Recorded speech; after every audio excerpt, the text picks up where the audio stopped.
Hello and welcome to Salvation and Stuff. Thank you for listening. Welcome. In the last episode, we discussed the critical importance the foundation is to a building. We established that Jesus is the foundation of the Christian faith and is to be the foundation of each of our own individual theological houses. Because all of the Christian faith hinges upon the person and work of Jesus, we'll begin to consider him, who he was in time and history, who he claimed to be, and why this matters to each person today. Welcome to Foundational Faith, the What and Whys. Episode 2 starts now.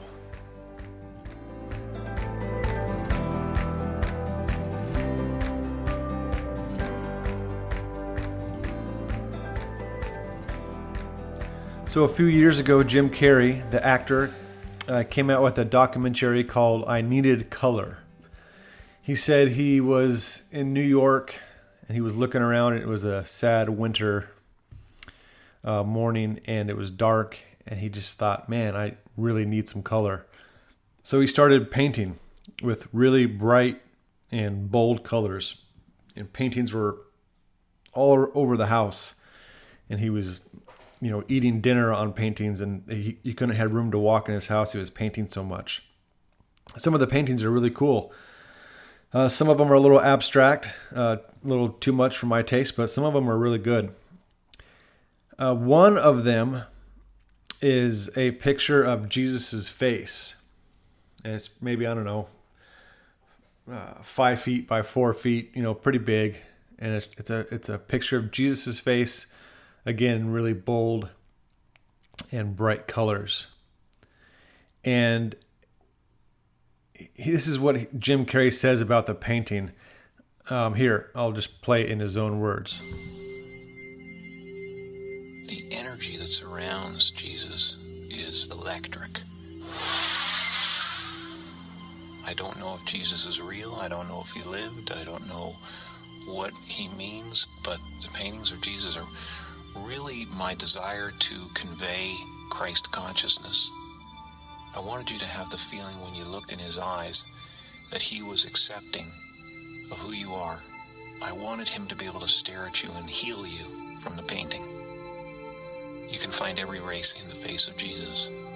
And I think that's how every race imagines Jesus. They imagine him as their own. So I don't know Jim Carrey. I'm not trying to judge Jim Carrey. But when he says, I don't know if Jesus is real, I don't know if he lived, I don't know what he means.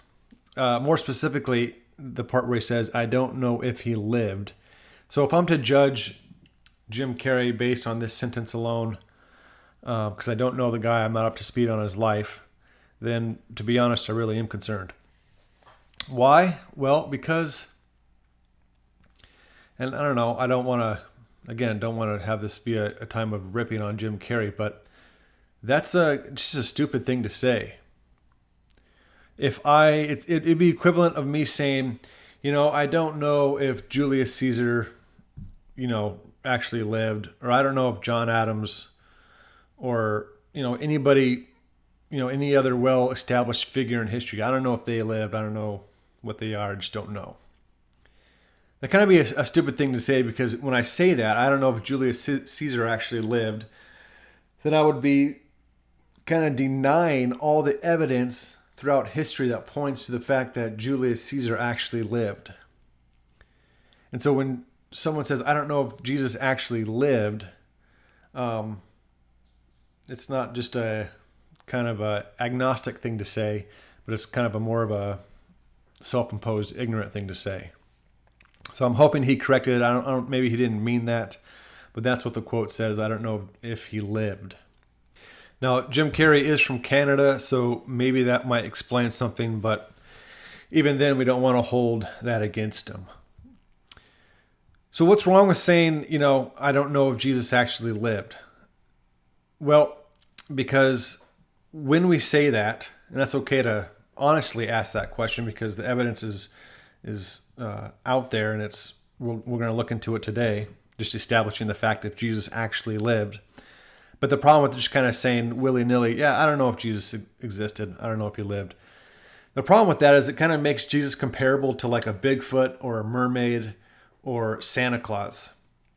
Some fictional person that we're like, yeah, I don't know. It's questionable. And there's an astronomer and astrophysicist, Linda Hardin, who answers this question. She answers the question, what if Santa Claus was real? Okay? So she answers this question based from her field of study, and it's quite enlightening. So, okay, I don't know if Santa Claus is real. Maybe he was, maybe not, but she answers the question. And this is written years ago, and I'm going to read just a little bit of what she says.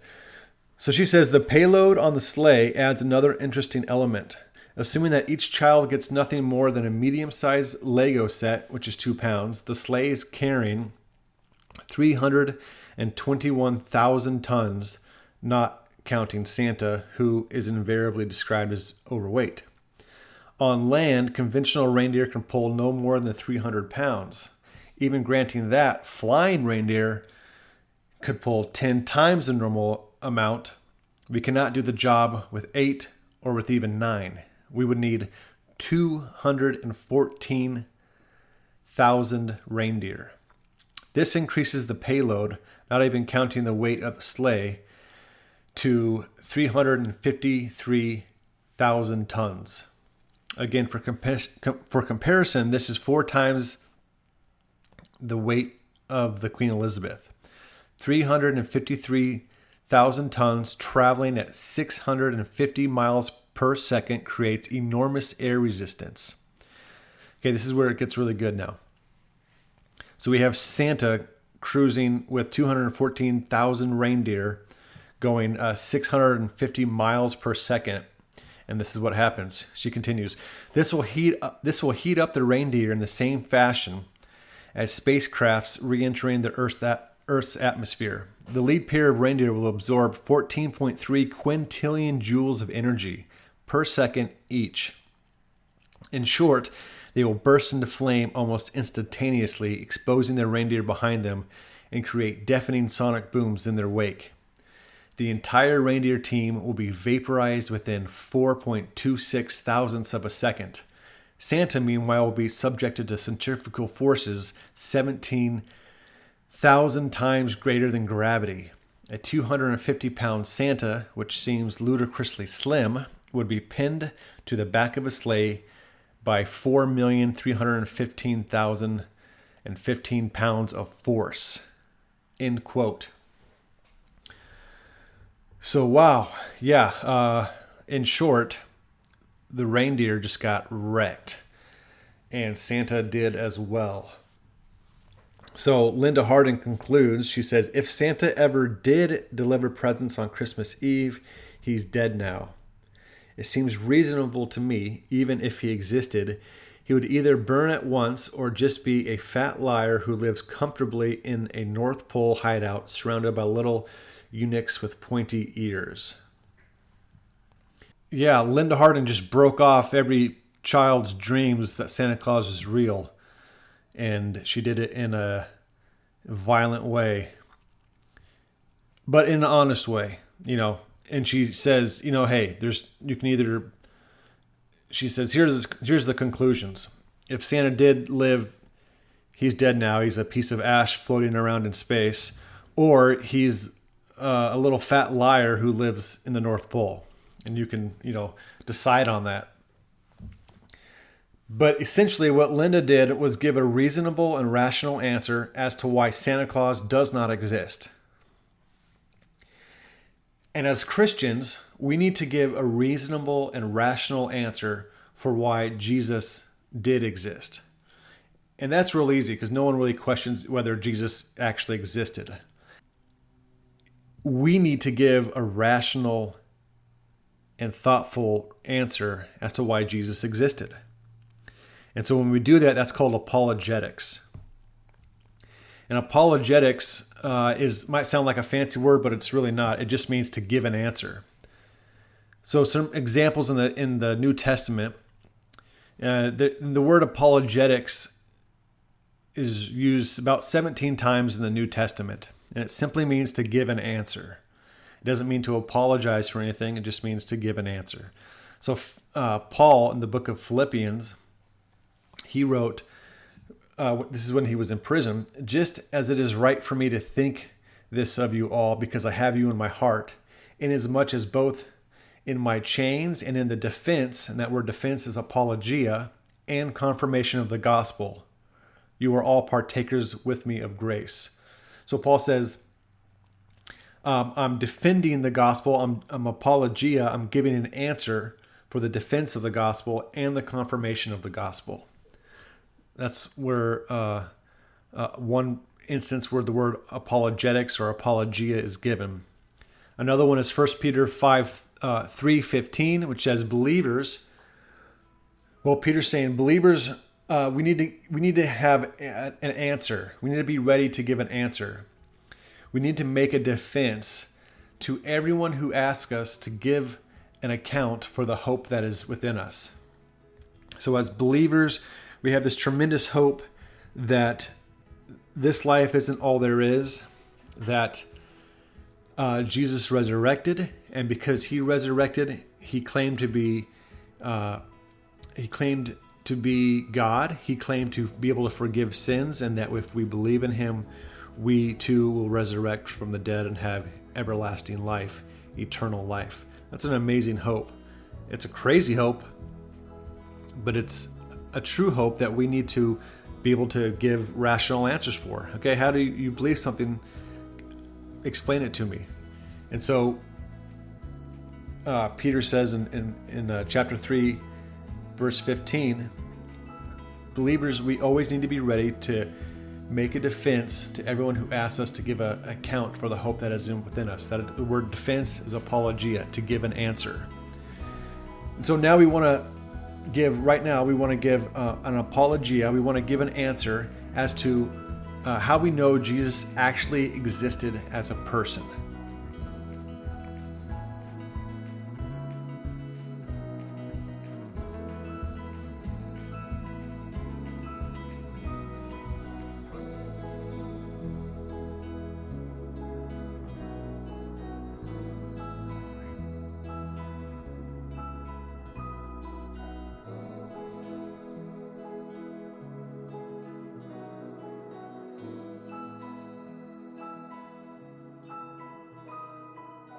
And so the biggest source that documents the life of Jesus is, of course, the Bible, the New Testament.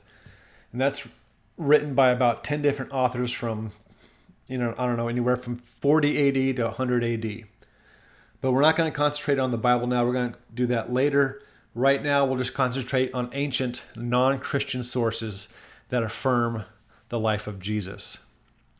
So the first one is Josephus, the Roman Jewish historian. He lived from about 37 to 100 AD, and he chronicled the times that he lived in. And he says, about this time there lived Jesus, a wise man, if indeed one ought to call him a man. For he wrought surprising feats. He was the Christ. When Pilate condemned him to be crucified, those who had come to love him did not give up their affection for him. On the third day he appeared, restored to life, and the tribe of Christians has not disappeared. So that was written by Josephus. Again, he lived from about 37 to 100 AD. He was not a Christian, but just a historian who lived in the same time and place, or just after Jesus died and resurrected. So he was right there. So next we have the Roman historian Tacitus. So in 64 AD, Rome was burned down, and Tacitus recorded how Nero blamed the Christians. He writes, Nero fastened the guilt on a class hated for their abominations, called Christians by the populace. Christus, which is what he's saying is Christ, speaking of Jesus, Christus, from whom the name had its origin, suffered the extreme penalty during the reign of Tiberius at the hands of Pontius Pilate. and a most mischievous superstition, thus checked for the moment, again broke out, not only in Judea, the first source of the evil, but even in Rome. So this is the Roman historian Tacitus saying there's a group of people called Christians. They follow this man named Christus, which is Christ, and says that he suffered the extreme penalty, that would be crucifixion, during the reign of Tiberius. So he under Pontius Pilate. So he has all these details about who Jesus was. And again, he's obviously not speaking from a Christian point of view, but the Christians were hated at that time, and that's clearly evident from his record. We have another Roman governor of Bithynia in Asia Minor at about 112 AD. This is Pliny, and he was a Roman governor. And he really didn't know how to deal with Christians. So this is a letter that he wrote kind of asking like, hey, what's going on? Because at the time, Christians were supposed to acknowledge that Caesar was almost divine, that he was a god, and Christians weren't doing that. So there was questions on how to actually deal with them.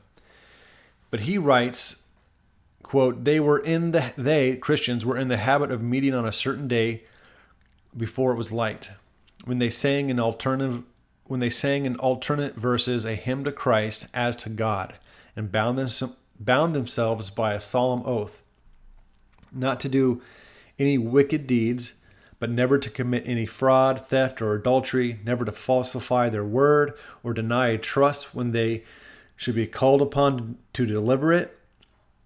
After which it was their custom to separate and then reassemble to partake of food, but food of an ordinary and innocent kind. So he's saying these Christians come together on a certain day of the week, and they sing songs to Christ as to a god, and then they bound themselves with solemn oaths that they wouldn't do wicked deeds, that they wouldn't commit adultery or fraud, and then they come back together at night and they partake of food and have dinner together. What am I supposed to do with these people? Are they breaking the law, or are they not? So that was the Roman governor of Bithynia. His name was Pliny. And forgive me if I'm mispronouncing these names. I probably am. So just a couple more. The Babylonian Talmud is a collection of Jewish rabbinical writings that has a large time period of collection between about 70 to 500 AD. And on this, one of the books, it says, on the eve of the Passover, Yeshua, which is another word, which is the Jewish name for Jesus, Yeshua was hanged. For 40 days before the execution took place, a herald cried, he is going forth to be stoned because he has practiced sorcery and enticed Israel to apostasy. Again, why was Jesus crucified in the first place? Because at the time, the Jewish leaders believed that he was a heretic, that he was an apostate, that he claimed to be God. And the Jews didn't believe that, and so they hung him on a cross, or had the Romans do it. And we'll just give one more source. This is Lucian of Samosata. He was a Roman Jewish historian who lived from about 125 to 180 AD. And he writes, the Christians worship a man to this day, the distinguished person who introduced their novel rites and was crucified on that account. It was impressed on them by their original lawgiver that they are all brothers from the moment that they are converted and deny the gods of Greece and worship the crucified sage and live after his laws. Again, Lucian Samosata writes that, again, a group of people named Christians worship a man to this day. He was crucified, and it was impressed on them that once they were converted, that they were considered brothers and sisters of each other, and that they deny the gods of Greece, and that they worship this crucified sage. So in just the last 5 or 10 minutes with 5 examples, extra biblical examples from historical documents, we confirm the New Testament's reliability of the historical person of Jesus. Again, I didn't want to spend too much. I kind of blew through this real fast because I didn't want to spend too much time on it, because questioning whether Jesus existed isn't really something that anybody disputes, because it's such common knowledge and so thoroughly documented throughout history in numerous languages and cultures that we just ran through it real fast. But let's summarize just on the 5 sources we cited right now. Let's just summarize, and I'm going to take this from Dr. Michael Gellhorn. He is a present-day Christian apologist, but he concludes this. He says, let's summarize what we've learned about Jesus from this examination of ancient non-Christian sources. Number 1, both Josephus and Lucian indicate that Jesus was regarded as wise. Second, Pliny, the Talmud, and Lucian imply that he was a powerful and reverent teacher. Third, both Josephus and the Talmud indicate he performed miraculous feats. Fourth, Tacitus, Josephus, the Talmud, and Lucian all mention that he was crucified. Tacitus and Josephus say this occurred under Pontius Pilate, and the Talmud declares it happened on the eve of Passover. Fifth, there are possible references to the Christian belief in Jesus' resurrection in both Tacitus and Josephus. Sixth, Josephus records that Jesus' followers believed he was the Christ or Messiah. And finally, both Pliny and Lucian indicate that Christians worship Jesus as God. So it's pretty amazing. In such a short time, we quickly and easily established that Jesus was a real man who actually lived. And again, this isn't challenged by any rational person. So we kind of just dealt with it quickly because there's more important questions to cover. So the more important question is, okay, who did Jesus think he was, and what does he want us to think about him? Sometimes Jesus spoke straightforwardly, which is kind of what I really like. Hey, just tell me, squarely what's going on.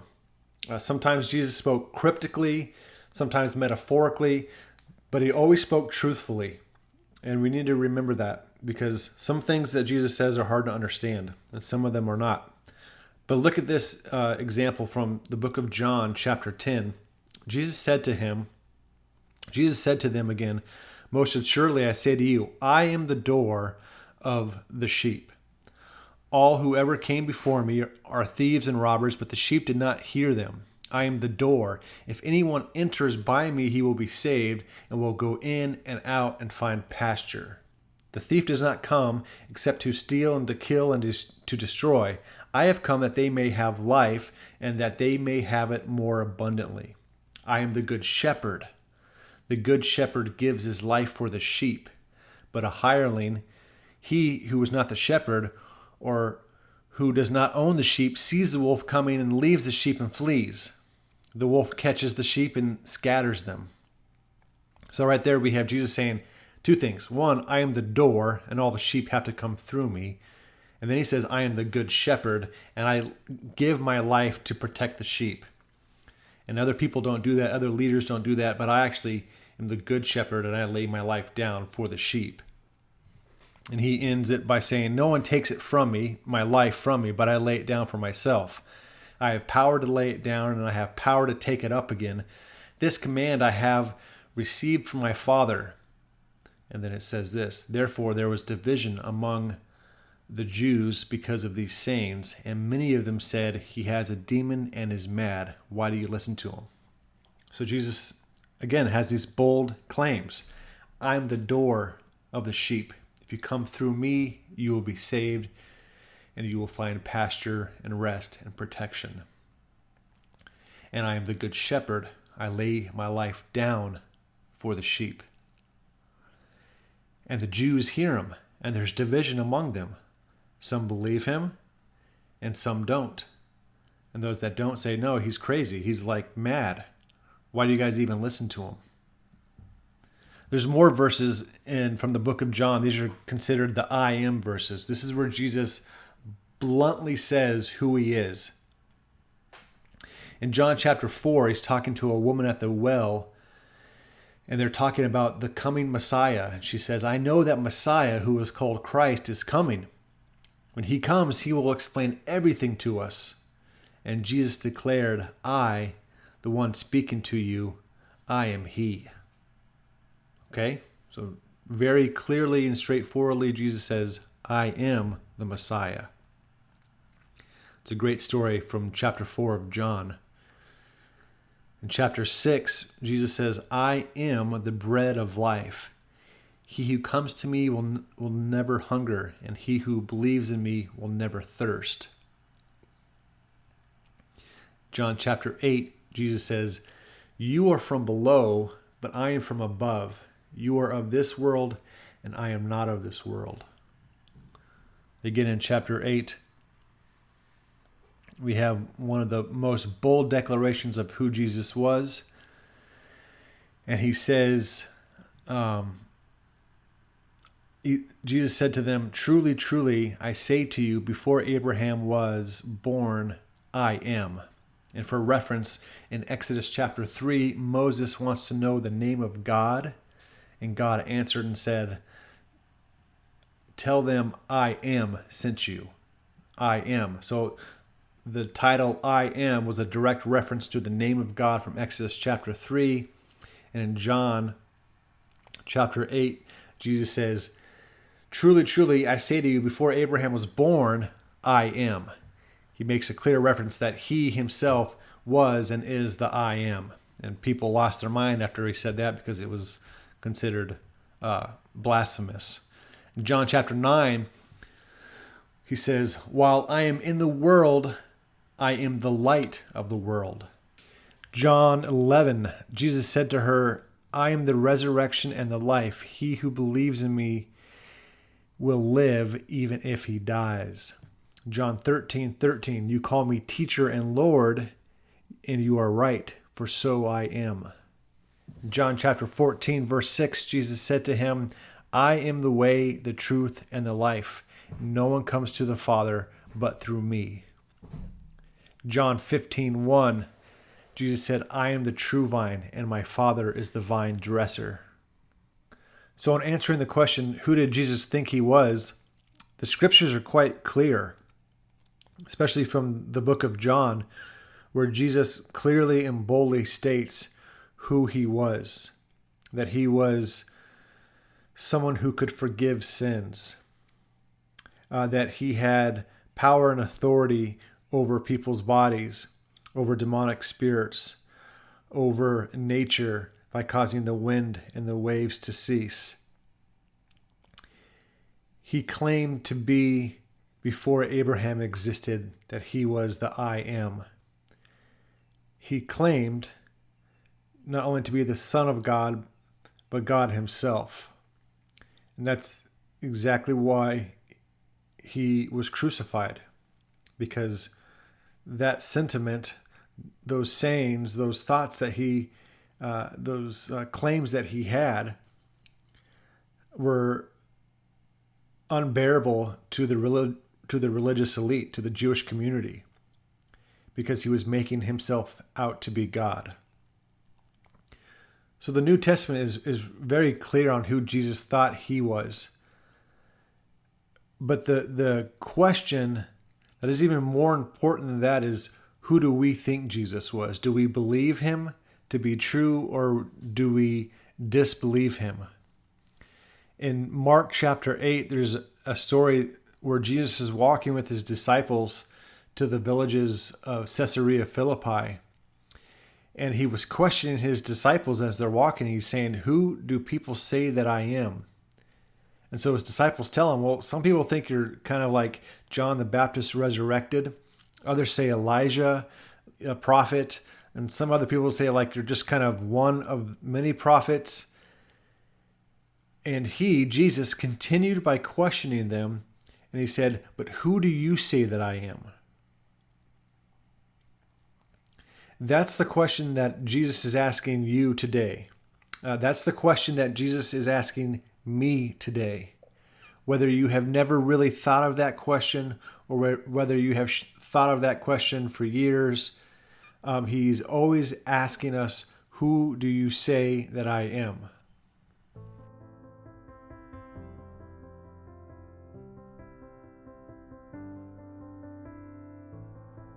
How we answer this question is of extreme importance, right? It has to be. Because Jesus claimed that he is the resurrection and the life, and that no one comes to the Father except through him. So how we answer this question determines everything. C.S. Lewis, in his famous book, Mere Christianity, said it this way. He says, "I'm trying here to prevent anyone saying the really foolish thing that people often say about him," that him is Jesus. "I'm ready to accept Jesus as a great moral teacher, but I don't accept his claim to be God. That is one thing we must not say. A man who was merely a man and said the sort of things Jesus said would not be a great moral teacher. He would either be a lunatic on the level with a man who says he is a poached egg, or else he would be the devil of hell. You must make your choice. Either this man was and is the Son of God, or else a madman or something worse. You can shut him up for a fool, you can spit at him and kill him as a demon, or you can fall at his feet and call him Lord and God. But let us not come with any patronizing nonsense about his being a great human teacher. He has not left that open to us, and he did not intend to." C.S. Lewis is clearly stating there's a right answer and there's a wrong answer. You can call him a lunatic, you can call him a liar, or you can call him a Lord. But C.S. Lewis said, but don't call him a great moral teacher, because he didn't intend for us to come to that conclusion that he was a good man or he was a prophet or just a prophet. But he was either one of those three things, and I agree with C.S. Lewis on this.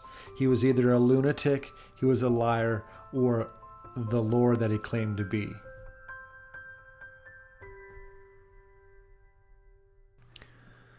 So how do we come to any conclusion regarding Jesus? We have to not only consider what he said and claimed, but more importantly, how he lived and what he did. Jesus himself testified about his crucifixion and resurrection. In this episode, we covered the words of Jesus. In our next episode, we'll look at the acts of Jesus, namely the resurrection. Because without the resurrection, there is no Christianity. There's no Christian faith, and there is no hope. But if the resurrection of Jesus is true, it changes everything. This will be our focus in the next episode. Thanks for listening.